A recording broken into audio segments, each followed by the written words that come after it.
Welcome to the Del Walmsley Radio Show. Del challenges the status quo, questions everything, and empowers you to return to your core beliefs to make your life better. If you're ready to hear the truth and get your roadmap to the lifestyle you really want, the next hour will change your life. And now your host, self-made millionaire, national award-winning investor of the year, CEO and founder of Lifestyles Unlimited, Del Walmsley. Welcome to the Del Walmsley Radio Show, where the hype ends and the help begins. I'm your host, Del Walmsley, and as always, we're here working on your financial freedom. With me today here, Curtis Haines from the Houston office, and Curtis has been kind enough to come consult with us for the reason that he wants to give back. Curtis has done over 6,000 units on his own. He's got a lot of experience, and he's going to be one of our best consultants. So welcome to the team and to the show, Curtis. Thanks, Del. Happy to be here.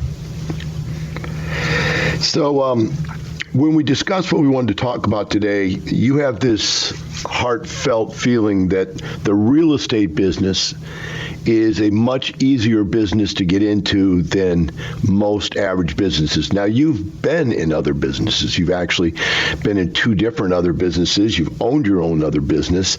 So you've got a lot of insight into that. So why don't you pick that up and share with people out there why it's so much easier to own and operate a real estate business than it is all these other types of businesses that people pick up?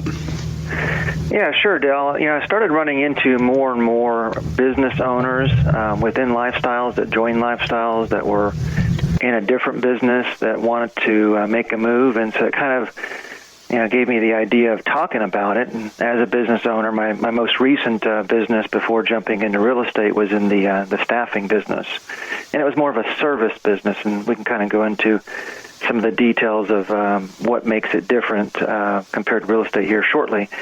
But looking back at all that, maybe want to talk about this just to kind of give folks out there that are current business owners an idea of what it really is like to be in the real estate business. Now, I know most of the listeners out there are thinking about real estate as an investment side, and half my portfolio is just that. It's an investment. I'm not active in the business. I made an investment, and I'm just simply collecting the mailbox money. But the other half of my real estate portfolio is the business, and I am responsible for the day-to-day operations of that business. And so I want to go into detail of that, but I also don't want to lose the folks that are not business owners, and I think that by talking about these advantages of the business side of real estate, I think it'll give the folks that are on the investment side some insight on why their returns can be so much better than average compared to other investment opportunities. And I came up about 6 of them, Del, and I don't know if we'll have time to go through all of them today. We may be able to burn through them pretty quickly, and I know there's a whole bunch more out there. But the first one that came to mind was just, I think, the most unusual aspect of what I experienced when I first got into real estate, and that is the ability to outsource the day-to-day operations. I mentioned that I'm responsible for the day-to-day operations, but that is different from actually running the day-to-day operations. And we always talk about, working in the business and working on the business, and this kind of hits to that point. And as you know, when I first bought my first property, because of the financial collapse back in 08-09, lenders were very skittish about lending to first-time buyers. They wanted to have people on site that had years and years of experience. They wanted to protect their loans. And so I was forced to hire a third-party management company to run my first property. And for me personally, back then, I thought that was the craziest idea, because I can't imagine any business owner who wants to go start their own business, start a new business, completely outsource their entire operation. It's one thing natural progression of a small business owner. As you grow, you add your HR department, you add your IT department, right? You add your marketing department, and it's very common to outsource some of those departments as you get bigger because they're not directly related to the business, and they're easy to outsource. But I would have never thought about starting a business and having someone else completely run that business. And I think folks that at the time I was complaining, it's like, man, I built my business. I've been successful. I had, we built it to 40 plus employees and 60 contractors. We were Inc. 500 fastest growing companies, top 10 best places to work. I thought, I'm really, really good at running a business. Why won't they let me run my own business that's only going to have 4 employees? That just drove me nuts. And so the most unique aspect about all this is you can actually outsource the entire business. And today, because of where the market is now, as someone who wants to run their own business in real estate, you now have the option. So now the market has calmed down years later, and lenders don't mind first-time business owners running their first-time apartment complex. So I kind of look today, and if I'm starting today, knowing what I know now, I would actually do the same thing. I would actually hire a third-party management company and have them run my entire business. I mean, how crazy is that, Del? Well, you're lucky that you did it that way. In hindsight's 2020, right? But you're lucky because it gave you the insight that you didn't have to work in your business, and that's what's allowed you to go and grow to such a large number of units, is because you learn that you don't have to be hands-on. Most of us that start out in the house business, and we're doing it all ourselves, and we go buy a small apartment, and we're doing most of it ourselves, and then, like you say, we outsource contract labor things like the landscaping, and then, you contract the employee and stuff eventually, and you grow just like you said. But we keep tight hold of the reins on what's actually getting done on a day-to-day basis. It's hard to get away from that because you don't end up learning the skill sets that you need to be able to operate a business from afar. And there are some different skill sets. Why don't you share how different those skill sets are to operate a business from afar than it is to operate it from right within? Yeah, that's something I didn't even put down on my list, and I think it's such a great point. You certainly have to have a separate skill set to be able to run your business from a distance. And I know that you've really mastered that skill set for yourself, because you talk about it all the time about not having keys to your property and running it from a distance. And I when I first got into my last business before jumping into real estate, we did that natural progression of just really struggling to grow the business.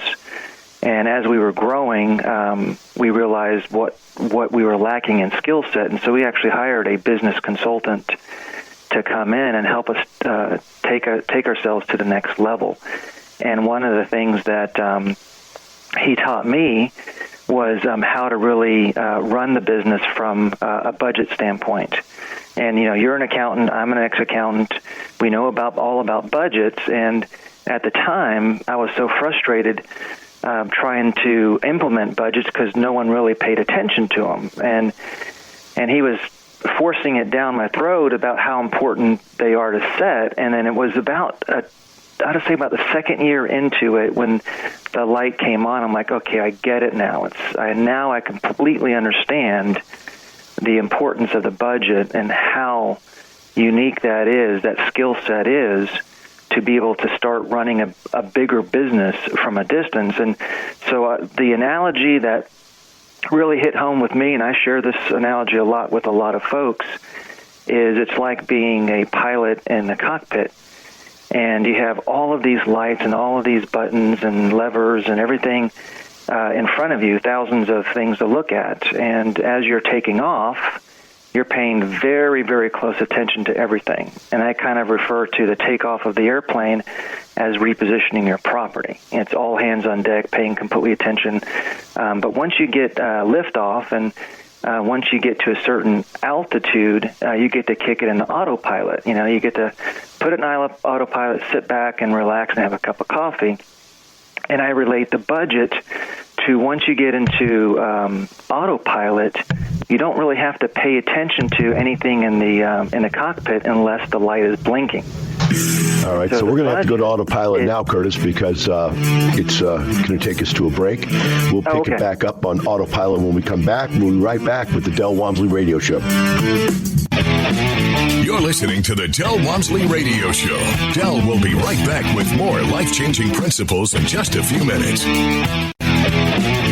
Welcome back. Now here's some more unconventional wisdom to set you free from the man on a mission to retire America, one person at a time, Del Walmsley. Welcome back to the Del Walmsley Radio Show. Our number here is 866-945-6565. The lines are open. With me today is the multifamily consultant from Houston, Curtis Haines. Curtis is explaining to us the difference between running a real estate business and a typical mom and pop business where you have to work in the business instead of on the business. And before we went to break, Curtis, you were sharing your example of how you explain it to other people about having a plane and having all of these controls at your hands and all of these things that you can measure with all the dials and so forth, that you can watch what's happening and then just let it run on autopilot as you get it to where it needs to be. You want to pick that back up again? Yeah, sure, Dale. Yeah, once you get the plane in autopilot and be able to kick back and enjoy a cup of coffee while you're flying, I related that to the importance of your budget. And so you don't have to pay attention to all of those dials and buttons, and you only have to pay attention to the ones that are blinking. And when you set your budget correctly, that budget will actually start blinking in the areas that you need to pay attention. So you can literally kick back and have your business run from a distance and then only start paying attention when a certain light goes on. So that was kind of my main point with, what's that skill set for running your business from a distance? And it took me a while going through a consultant, being coached by a consultant for a number of years to get it. And it'll take a lot of folks that are listening to really get what we're talking about. But once you really understand that part of the skill set, it enables you not only to watch your business from a distance, but also enables you to grow a lot faster and bigger, too. And obviously, that's what most of the Fortune 500 companies do. When you have multiple operations in different locations and you have different department heads, everybody's running everything by budget. And it's just a very powerful tool to be able to run your business from a distance as a small business owner. Well, let's take it one step further than that. The thing that always got me about real estate when I first started was this thing called self-collateralization. You know, you go out there, and I was going to go start a Subway sandwich franchise. I was going to buy one, but you had to raise the money. And nobody was going to loan you the money. You'd have to maybe get a small business loan, which are very difficult to get. But pretty much the bottom line is, if you want to start a grocery store, you got to have the money to buy the store or rent the building, and you've got to have the money to be able to buy all the product. And it's very difficult. You'd have to raise that money somewhere. But in real estate, it's self-collateralizing. So, how did you find that when you first came here? How did that...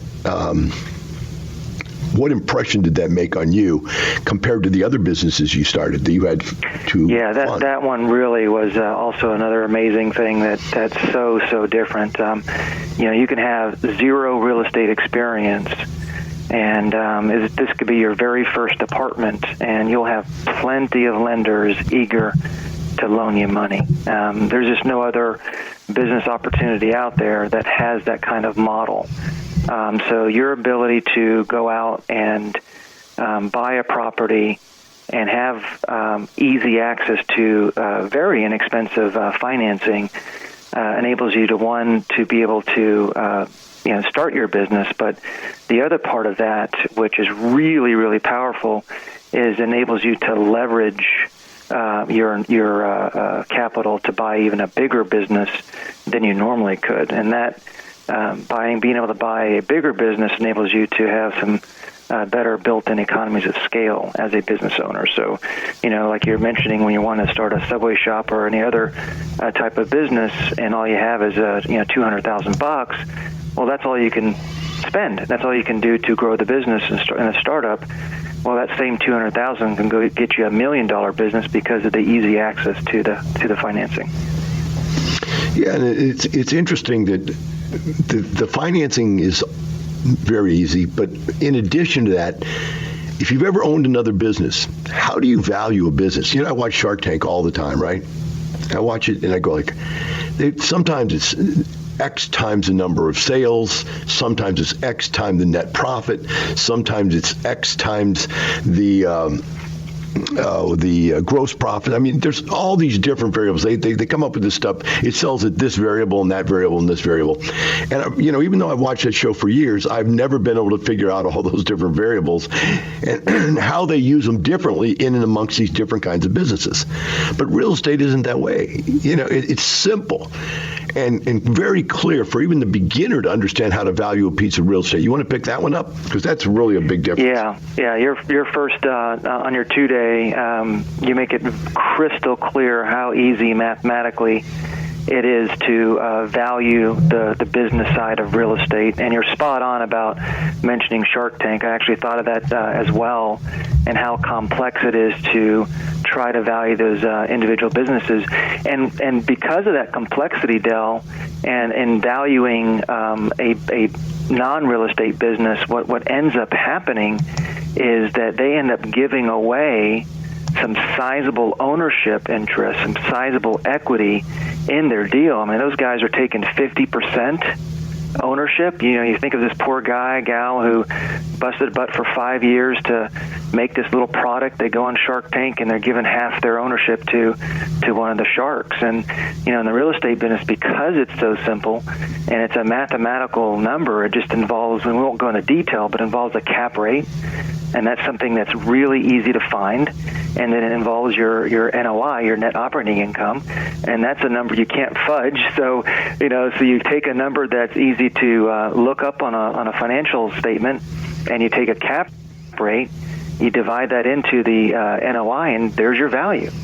And it's a real simple valuation, and because it's so simple, you're not having to give away so much extra equity because someone else is using some sort of EBITDA formula to come up with their number versus somebody else. I like that, EBITDA. Can you even pronounce what EBITDA stands for? That's always a kick out of earnings before income, tax, depreciation, amortization. I had to look that up. I remember learning that in school. I remember learning that in school, then quickly forgetting it again. Yeah, me too. I even spelled it wrong. I forgot about the depreciation. I was like, earnings before taxes, and what's the A stand for? But anyway, that's the whole point, right? It's very complicated. I sold my business, before real estate. They did come up with an EBITDA multiple, but we couldn't argue it because there wasn't. I couldn't call up 2 people or 3 people and say, what's the multiple times my earnings to come up with this valuation. It was pretty much, this is what we want to pay you, and we either accept it or not. Along with that same thing in the same area, let's talk about the complexity. I don't know. I'm going to check my time here and see if we got enough time. This is a pretty complex statement, but I'll just dish it out there for you, and then we may have to pick it up on the other end of the break. But when you're talking about, the Shark Tank, and you're talking about, okay, these guys taking half of your ownership, and then they blow your business up, and it does $3 million, more than it's ever done before, just a week after you go on Shark Tank. One thing that comes to my mind is almost impossible for you to take a small business or a small product to market yourself and make it big. You need these giant stimulators to get there. But that's not the case on an apartment complex. You can go buy your own apartment complex without anybody else's help or money. You can blow it up. And we'll pick that up when we come back from the break. We're going to be right back with Curtis Haines and the Del Walmsley Radio Show. You're listening to the Del Walmsley Radio Show. Del will be right back with more life-changing principles in just a few minutes. Welcome back. Now here's some more unconventional wisdom to set you free from the man on a mission to retire America, one person at a time, Del Walmsley. Welcome back to Del Walmsley Radio Show. With me today is Curtis Haines, the multifamily consultant in the Houston market. And Curtis, we're discussing how much easier it is to start and operate a real estate business compared to conventional businesses. The next thing I want to talk about is location. You know, it's interesting. When you buy a business, let's say you're going to be an auto repair shop, you don't want there to be 4 other auto repair shops on the same corner that you're on. If you buy a grocery store, you don't want them to open a Randall's and a Kroger's and an H-E-B right across the street from you. You don't want that kind of competition.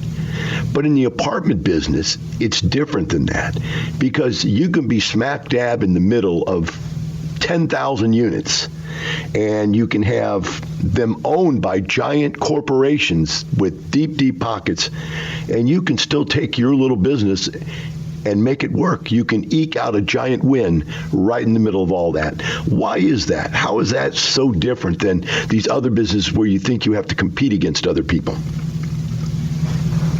Yeah, Dale, that's such a strong point. I'll take it even one step further. You know, if you can imagine, you mentioned the auto shop. If you can imagine that you have this successful auto shop, and all of a sudden Michael Jordan opens up an auto shop right next door to you. I mean, that guy will put you out of business, right?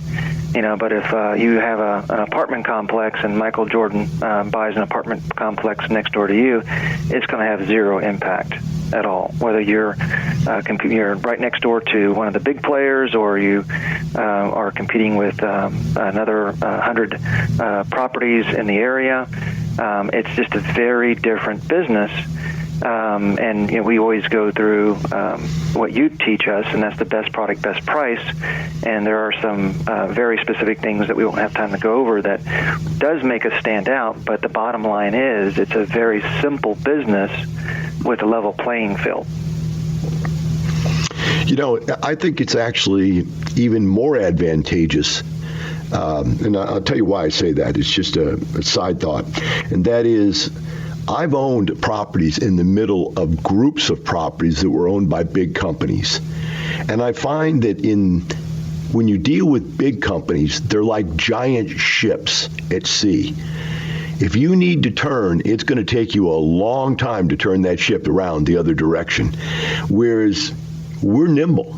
We can come in and we can make changes very rapidly and very cost efficiently that they can't do. One example is the deal John and I did. And we bought this 300-unit apartment complex on a street that was nothing but apartment complexes, and there was like 11 apartment complexes there. And these were all owned by big institutional owners. And this one just happened to fail and got foreclosed on, and we bought it out of foreclosure. And we were able, because we were so nimble and so light as far as overhead, we were able to cut the rents lower than the other people on the street, to the point where they literally sued us because we took our rent so low to try to stop us from doing it. And we actually put 3 of those guys out of business, 3 big-time business people out of business, because we're more nimble than they are. We see this happen all the time. Our Lifestyles members, with the training that you provide and we provide in the classes and the training, the mentoring that you provide, they're able to go out there and go into a neighborhood and beat the other people. How are they doing this, Curtis? Because they're taking over and beating much larger businesses. Yeah, you know, before the break, you mentioned about trying to take a product from ground up and make it go big. And what the simplicity behind what we're doing is we're buying a business that is already producing. There are sometimes we'll go and buy something that's more of a deeper value play, but for the most part, the businesses that we're buying into, these apartment businesses, are already generating income. And all we have to do, day one from income, all we have to do is kind of tweak the business model. And we have all these owner-operators that were trained by you over the years, and they started developing new things and new ways of doing things that they're willing to give us the roadmap for future owner-operators. And so over the last 25 years, Del, everyone's been kind of tweaking these different levers within the apartment business, and it's a really simple a few line items. And so once you, for example, go into a property and we do a water conservation program, there's very specific things that we do to save water. We can reduce that water bill by more than 40%. And that's a direct impact on our bottom line. And you mentioned cutting rent. And we can go into a property and do some sort of special make-ready that does both. It saves us money from turnover expense because it's a hardier flooring, and so we don't have to keep on replacing it. At the same time, it looks beautiful, so we're able to charge more rent, and so that'll have an impact on the bottom line. And so when we start tweaking the income aspects of the business model, and you start tweaking the expense line items of the business model, and over the years, you and I and all the other folks that have been doing this for such a long time have really become good at those minor tweaks. And what happens, and what's so beautiful about the business is those minor tweaks, let's say they have a 10% impact on the NOI. Well, that 10% impact on the NOI is going to increase the value of the business by more than 25%. It's a simple mathematical with the cap rate that we talked about earlier. And because of our leverage and our equity getting into that business, we're going to be able to double our money. I mean, how cool is that? I can't think of any other business where all I got to do is improve my bottom line by 10% and double my equity. Now think about it on these terms. Let's go back to the Subway sandwich shop deal. If I bought the Subway sandwich shop and it is producing income, what can I do to make it better? The only expenses that I can control or make better are food costs, but I'd have to find some way to buy the food cheaper, which is probably not possible because you're already buying through a franchise, so that they've got it, nailed down, or theft, people stealing stuff. Other than that, how do you get more money? How do you get more business? If you advertise, which is very expensive to do, does it really drive your business? Because take franchise like Subway, they make you pay into an advertising budget. You pay part of the national advertising. So you really don't even have control of your advertising. So what do? If you buy a franchise and this thing makes you $1,000 a week, that's all you're going to make. We buy an apartment complex that makes us $1,000 a week. We can make us $2,000 a week. We can change what it can do. And that's the other thing I think is really interesting on this aspect of this business. It's so much more in our control than it is in many other businesses. Many you buy them and you just hope and pray they make money, et cetera, et cetera, et cetera. How about this one? How about the fact that this business, the apartment business, is kind of recession-proof? What do you think about that aspect of it? When the economy goes down, people still have to have a place to live, and some of them can't afford houses anymore. So where do they go? Yeah, there's so many things to talk about. I didn't even think of that one, Del, on what makes this business so much easier to be successful. I mean, the bottom line that the elephant in the room that we're not talking about with comparing these different businesses is the fact that 90% of all startups fail, right? So we're talking about if you're the lucky one out of the 10 to survive, and how do you grow? And then now we're starting to add layers like Subway is not recession proof. So if I lose my if I get my salary cut or things get tight, I'm going to stop eating out, right? But I'm still got I still have to have a place to live, like you mentioned. So absolutely, it's another huge advantage within the real estate business is that we can ride out some of these ebbs and flows in the market. I mean, you mentioned location, and when you combine the fact that you're in a good location and you're offering best product, best price, it's easy to not stress out about all these uncertainties that you see out in the real world. What's my business going to be like next year? we don't have to be as concerned about that because, in the world of real estate, we're going to be able to survive all these crazy ups and downs. Well, now we're going to have to survive a break because they're going to take us out here in just a second. When we come back, Curtis, we're going to talk about the big, giant secret about real estate that we haven't even covered. I looked at franchises. I looked at multi-level marketing. I looked at everything in the world. But nothing made as much sense as buying one simple little rental property. Most businesses get taxed anywhere from 25 to 40%. We pay no taxes. We'll cover that when we come back with the Del Walmsley Radio Show. You're listening to the Del Walmsley Radio Show. Del will be right back with more life-changing principles in just a few minutes. Welcome back. Now here's some more unconventional wisdom to set you free from the man on a mission to retire America, one person at a time, Del Walmsley. Welcome back to the Del Walmsley Radio Show. With me here today is Curtis Haines, the multifamily consultant out of the Houston office. Curtis, I'm going to take you back, and I hope I'm going to give you some pain. But if you remember owning your own business, you remember paying yourself and doing what we would call the taxation suicide. You pay yourself $100,000 a year. You get to pay 33 or better percent of it into income taxes and another 15%, 15.2 on Social Security and Medicare. You're giving away 48% of everything you own. So in real estate, all you have to do is make 50% of what you'd have to make to take home the same amount of money. Do you remember those days? And how do you feel now about that?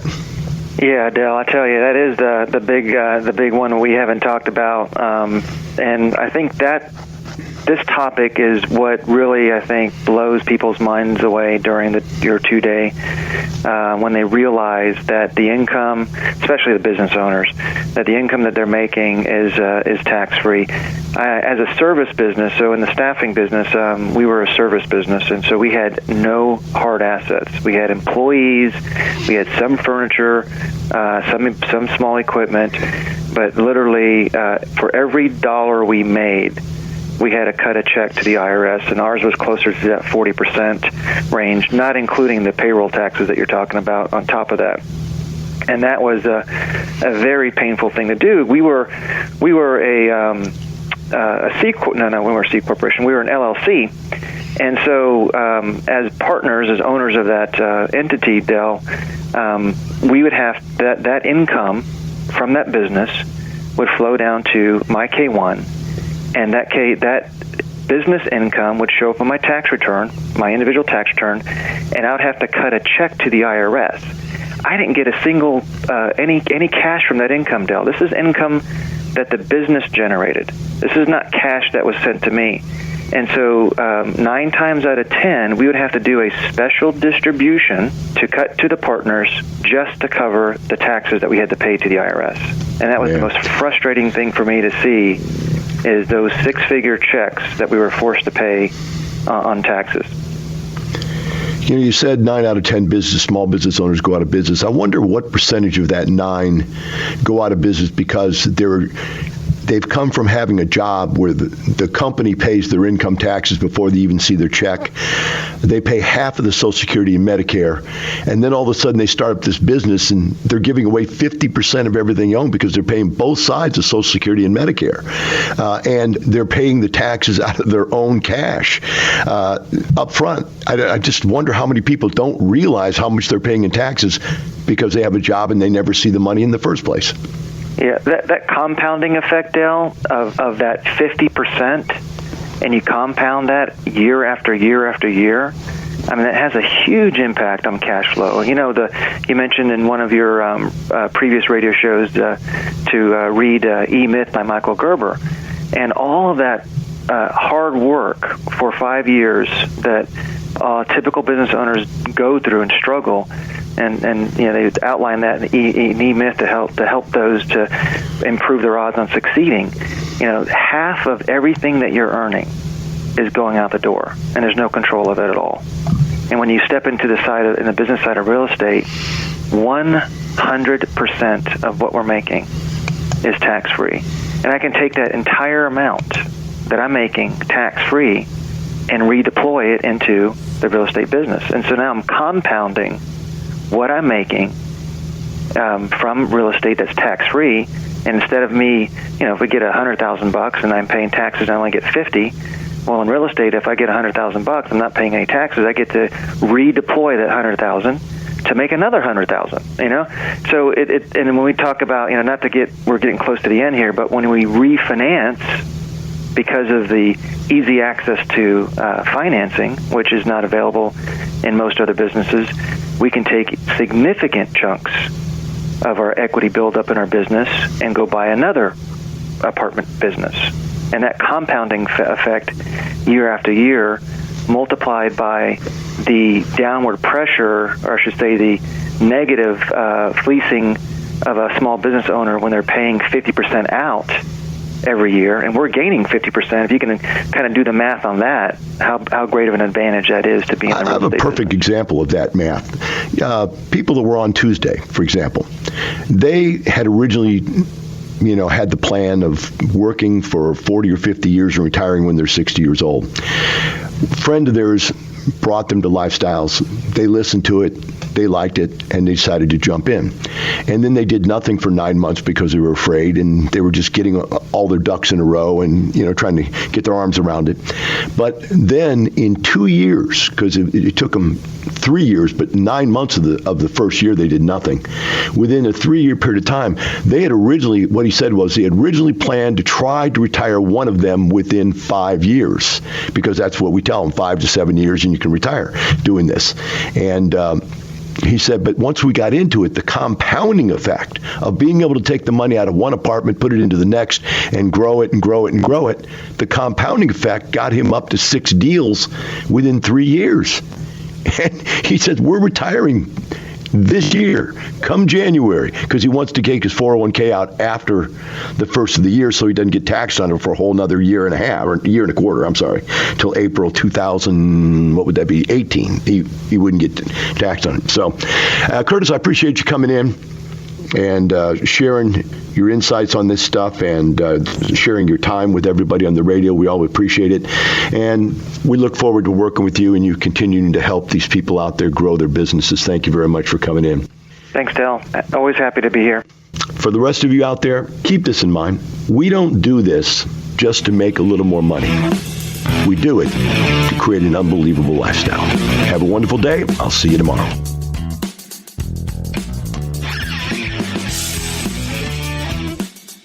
The information and opinions you hear on the Del Walmsley radio show are those of the host, Del Walmsley, his guests, and his callers, and do not necessarily reflect the opinions of this station, its affiliates, its management, or advertisers. The Del Walmsley show is for entertainment purposes only. Please consult a professional regarding your personal investment needs. Nothing presented on the Del Walmsley show constitutes an endorsement, recommendation, offer, or solicitation to buy or sell any product or security.